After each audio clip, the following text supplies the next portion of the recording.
Rite of Passage, the podcast with Giabra Martin. No, absolutely. We met over the weekend it was actually my first book event. Mhm. Yeah. And you What? gave I a don't believe wonderful. that at all. Really? You've been around for No, a while, haven't you? I've been around for a little while. I've been just kind of working like the whole social media thing. And it was actually profound at the event because most of the authors that I met with, they're Mhm. not really that big on social media. I was trying to like figure out like, oh, where can I connect with you? And they're like, well, I kind of have a Facebook. But meanwhile, all the authors I know them more like digitally. They're all over the country, and we mostly on TikTok, sometimes Instagram, kind of get together and like share insights about marketing and what's working. We're all going this social media route, but Hmm. there's all these other avenues and it's kind of this thing. There's this book, Good to Great, which is like the premise is that things that are good are the greatest enemy to things being great because you get complacent. You're like, oh, it's kind of working, so I'm going to keep running the same play. And you maybe, if you didn't know anything else, you might explore other avenues, right? So a lot of us have not been exploring other avenues. And that's where you came in. And I found your presentation to be very profound. Well, thank you. I appreciate that. Yeah. So just a Yeah. little backstory. So Dan is a fiction author and also he helps authors. So he's got, and I was just on Amazon. So I know about two of your books, but it looks like you potentially have a couple more. Yeah. Dr. Shabazz, is that yours? No, yeah, that's not a very good one, but this Fiona's Guardians right here is my best novel, best work of fiction. That's a hardcover, and then the lessons from the campaign for that book it led in part to DIY book promo, how to find readers without spending money. So let's get into DIY book promo. So what Mhm. inspired this book? So I realized that I needed to get better at promotion. I actually got dumped by a publisher in 2018, right around there. Okay. Yeah, some small publisher in Texas, because I wasn't selling enough books, but also they felt that I wasn't doing enough to promote the book that I was in earlier work. Right. And I found it also hard to market that particular book. I don't want to get too much into the bogged down to the details there, Yeah. but it didn't fit on neatly in a genre, and so that's why I wrote a vampire novel because I wanted something that go into a nice genre. There's a space for it at the bookshelf, at the Right. bookstore. There's a section. Yeah. We can Yeah, say what it is, even though it is also a mystery spy novel. It's right. Yeah, yeah. a little bit like that. Yeah. Right. But so anyway, the experience of getting dumped by a publisher, but then having and taking all the lessons from that and really going out to promote Fiona's Guardians, Right. I had a campaign that lasted something like 3 years or more, where I was really, going out there and promoting the book and achieving some successes. I got Fiona's Guardians adapted by a professional theater company for Okay. their podcast. It's called Fiona's Guardians, Mysterious Journey, the Mysterious Journey podcast. You'll find it in there. So that was one of the big successes that I've had with that story. I've been talking with a screenwriter director about, maybe turning it into a short film. All of these experiences that I'm just, sort of rattling off at you went into DIY book promo, how to find Right. readers without spending money, which is based largely on the campaign for Fiona's Guardians. All the lessons I've learned. And I'll give you just a short list of the things that I learned from that campaign. Sure. One, you have to have a really good review from what I would call a respectable source.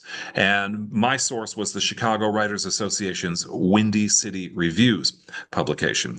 And I got a fantastic review from them for Fiona's Guardians. And that taught me something very important, that this review is something I need to share with everybody I contact my book, about my book. So, this is, you can't, especially if you're going to go to independent booksellers, it's probably not a good idea to say, hey, look at all these Amazon reviews that I've got. Right.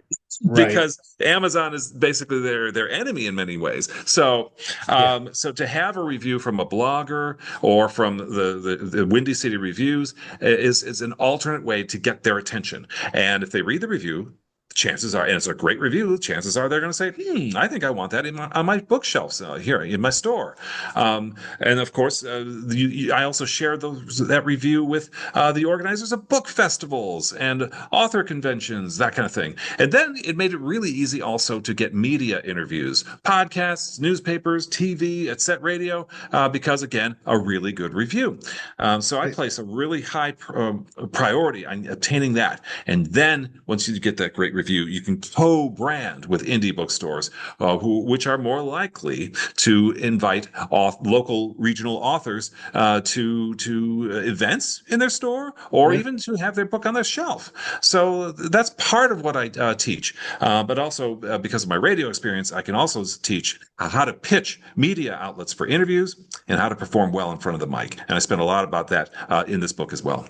Yeah, because I mean, obviously, there's a whole lot to unpack in that, and we're gonna have to come back on the show, and we should both wear fedoras too. You got the fedora in your, yeah, like we'll come on, we'll do the fedoras. Maybe I'll do like oh God, what the hell? Oh, I can't come up with the guy's name.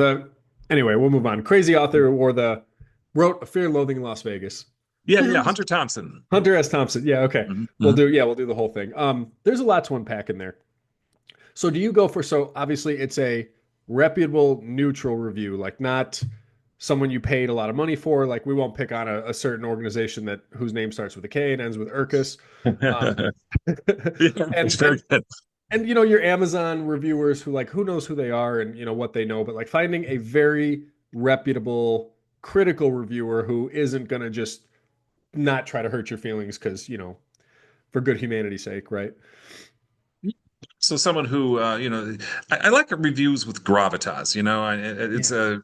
it's just something it matters, especially to booksellers, to media people. Anybody can write a review on Amazon, and that's great. If you got 2, 3,000 reviews on Amazon, the metrics are going to be in your favor every time someone searches for a book in your genre or close to that.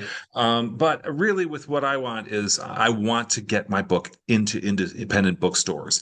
That's a priority for me because then I get really great photos of booksellers, smiling booksellers, giving a thumbs up to my title, holding my book, which I share on social media like crazy. And I even have a bunch of pics featuring bookstore cats that I'll be happy to share with you. I'll email some of these to you if you want to put them in because then nothing gets engagement on social media like a bookstore cat. A cat sitting next to your Yeah. book. I mean, it's just The it's two go gold. together. Cats, Yeah, coffee, books. It's just like we'll triple up. These three things are just made for each other, right? Yeah. trifecta. Absolutely, man. Yeah. So let me ask you, do you go for basically one really good, profound review, or like is it kind of like as many as you can get? Yeah, but the one really makes it really helps. So I've also Right. been reviewed by Taliesin Meets the Vampires, a single genre blogger who has read everybody who came before me. And these single genre bloggers have been around for a while. Their reviews also have a lot of heft and meaning when you're Right. sharing that review. Some of these folks are not as skilled on social media, perhaps, or Right. present on social media, perhaps. So you're going to have to do the sharing of that review, but that's fine. I'm game to share any good review of my book. I will share it with anybody across the universe. Right. Like get their quote and then you worry about the marketing their quote, but get Yes. their language with their name on it. Hmm. Um, so one thing I do want to mention, and this is a marketing thing that I've had on my mind forever. Like sometimes your best people are your own happy customers. So the idea of having these bookstores taking pictures with your book, all of that is an endorsement that you can market the heck out of, right? Absolutely. And all in marketing 101 is find somebody else to talk about your product, right? I mean, Right.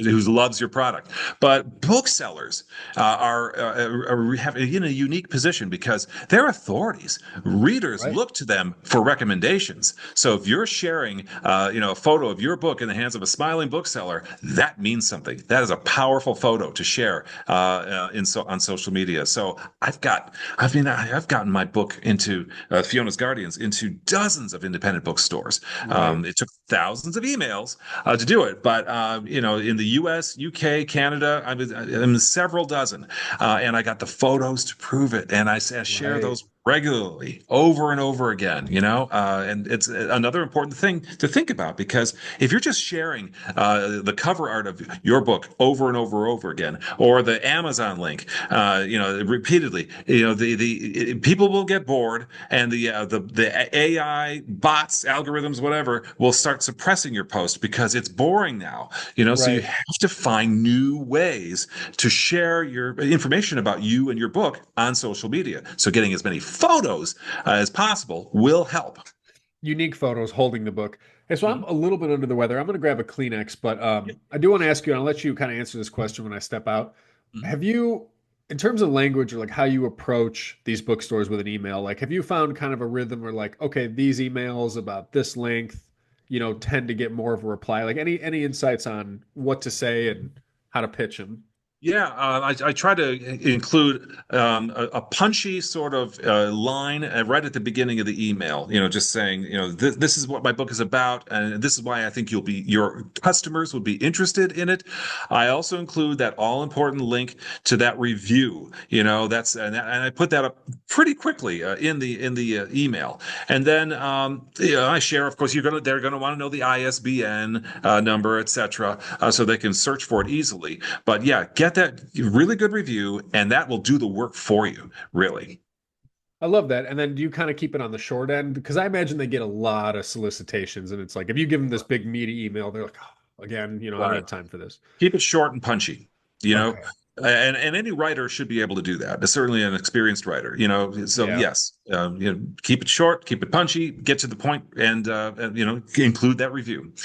I love that. A lot of us struggle with the back of the book. So like sometimes like actually chopping down the merits of a book to a few lines, but it's a skill, right? And it's probably, from from your journalism days, that's probably comes a little bit more naturally, but it's something that a lot of authors need to really work on. And same for the elevator pitch, for the advertisements, like you need the same, what are the merits of your book and can we get it down to 2, 3 lines compelling, Exactly.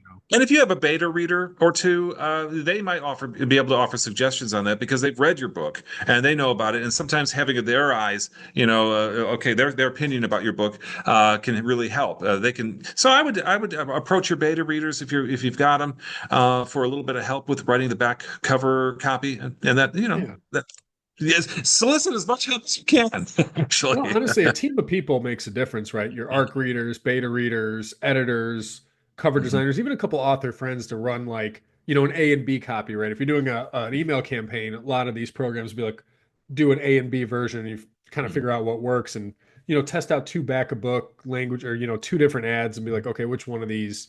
But yeah, I Yeah, mean, utilize the people you've got, right? I mean, absolutely. so one thing that really struck me about, the DIY book promo. So like right now, Amazon is making a lot of readers angry. They changed Mhm. something about Kindle Unlimited, and I think it has to do with the ability to download the book versus just you kind of renting it the way you rent a movie from Amazon. Then no one owns anything anymore. We all just have some digital thing we borrow. Um, so I think authors right now more than ever are feeling even shakier than before about like, okay, should my entire fate as a writer be in Amazon's hands? And you came in with a presentation that's like, there are other avenues.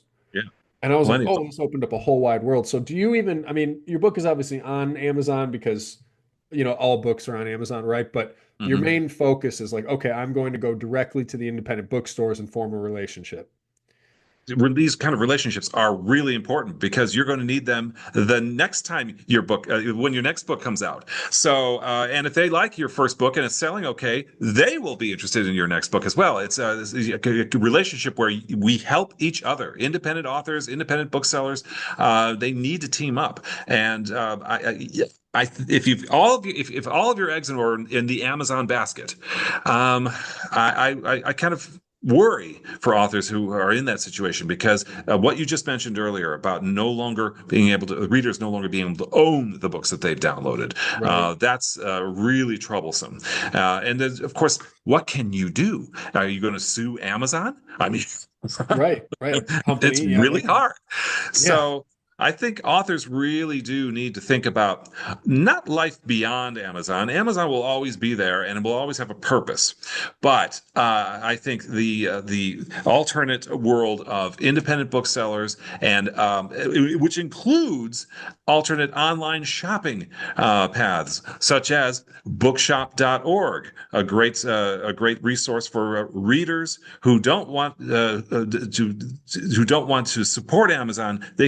You can support independent booksellers by shopping online at bookshop.org, find the books that you want, and then you get to name the bookstore that gets the profits. It's Interesting. pretty cool. Oh yeah, it's absolutely cool. So So who ships the book? our mutual Yeah. friend, Lindsay Schultz, who owns the Spine Bookshop in Smyrna, Tennessee, Yeah. she's on bookshop.org. Most of the independent booksellers out there, especially the smaller ones, are on bookshop.org. Interesting. So would she then ship the book from the spine? Like if you select her or the book comes from elsewhere and then the profits go to her. I believe the book comes from like a central location, and then the Okay. profits go to the Spine Bookshop or any other bookshop that we're talking about. Yeah. So I'm going to include these links in the description too, because that's also a new one for me. Like you had mentioned, there is, let's say, an online catalog of every independent bookstore in the US and Canada. I did Yeah. not know that that existed. And that's Yeah. something that's publicly available. It is. It's called newpages.com. Okay. And they also have lists of contests and other resources, but their list of independent booksellers in the US, Canada, and US territories is comprehensive, constantly being updated. And I have pitched every bookseller on that list. I think it's like 1,200 or more. And that's just in the US. Yeah, I've pitched every one of them several times. Oh, And I only need to hear back from a few dozen, and that's fine because I get a few dozen photographs that I can share then. right. And you can keep your own momentum going and you can use those photos to, pitch the same bookstores that said no, pitch them a second time or Mhm. build on the momentum you have. So we got about 2 minutes left. There's a few things that are inherent in what you're saying. One of them is like, and we talked about this, the event at over the weekend when we met, you clearly stand behind your book and you're willing to advocate for your book in a very strong way. They're like readers who love vampires and these things, authors who are trying to sell books, they will benefit from having a relationship with my books, right? Right. Hmm. Yeah, that's something that a lot of authors miss, like, the self-advocating that like, look, this work matters, it's meaningful. It's actually good for readers if they get Absolutely. involved with it. Yeah. Absolutely. So if your beta readers are telling you have a really good book, if you have the first several reviews of your book are really good, your book now deserves the biggest promotional push that you can give it. Give as many hours every day to promoting your book, and that includes writing bookstores, writing to book festivals, writing to media outlets, to get interviews, that kind of thing. Push, push, push, because your reviewers are telling you that this book is worth your time spent promoting it. Yeah, like it's not just in your head that this book is good. Like, no, you Mhm. got something here and now treat it like a business. Cultivate that inner entrepreneur, not just the artist. Find that entrepreneur. You are a small business owner now. Get out Mhm. there and market.